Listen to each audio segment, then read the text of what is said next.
The Vatican proposes a new human resources department within the Secretariat of State. The establishment of the office, which will be called the General Directorate for Personnel, was announced last week. The Vatican says that it is not officially created until Pope Francis issues a decree forming the new office. Andrea Gagliarducci, Vatican analyst for EWTN News, joins us now from Rome. Thank you so much for being with us, Andrea. So what is the reason for this office and how will it help to reform the Vatican? Well, the reason for the Curia reform in general was a better harmonization among the organization of many departments, many offices. The Secretariat of State already had an office for the personnel of staff office within the first section, that is the section for general affairs.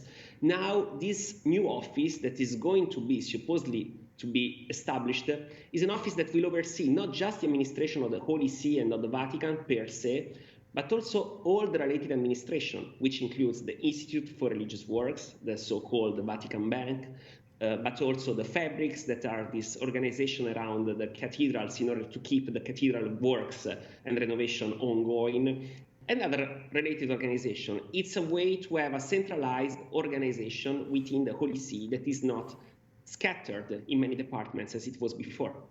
Do you know why the statement was released if the decision had not been made yet? Well, this is kind of a sort of mystery, but I guess that the reform is ongoing, and so there are still discussions ongoing.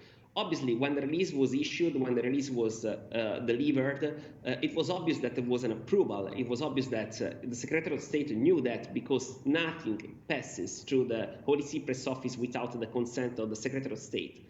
Likely, Pope Francis was spun of some new issues, some other issues that he wanted to think about, and that's why they had this sort of setback. They said, let's wait, the Pope will issue a motu proprio. Actually, a motu proprio, that is a papal document, a spontaneous papal document, will not be needed for this kind of office because it's just an announcement of a previous office that was already set in the Secretary of State, but perhaps the Pope wants to ponder things better. Are there any concerns in this possible new office? Well, there are concerns, obviously, because it's a new way of thinking.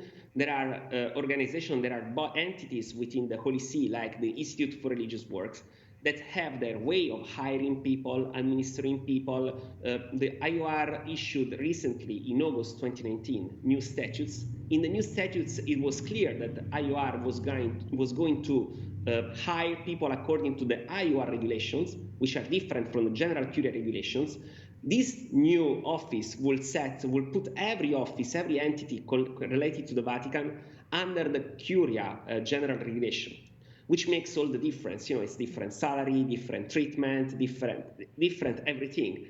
Obviously, the entities have their concerns because they want to keep their independence. Obviously, the Curia reform is going to harmonize everything. So at one point, they will have to find a compromise. Andrea, do you have any idea when this office will become official?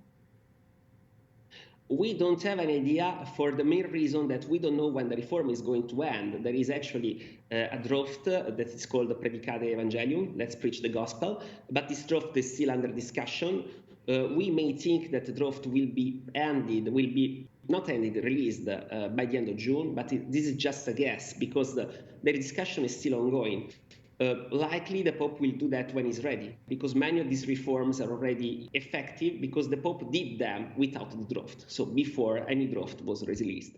Well, Andrea, thank you so much for joining us. We always appreciate it. Andrea Gagliarducci, Vatican analyst for EWTN News. Thank you.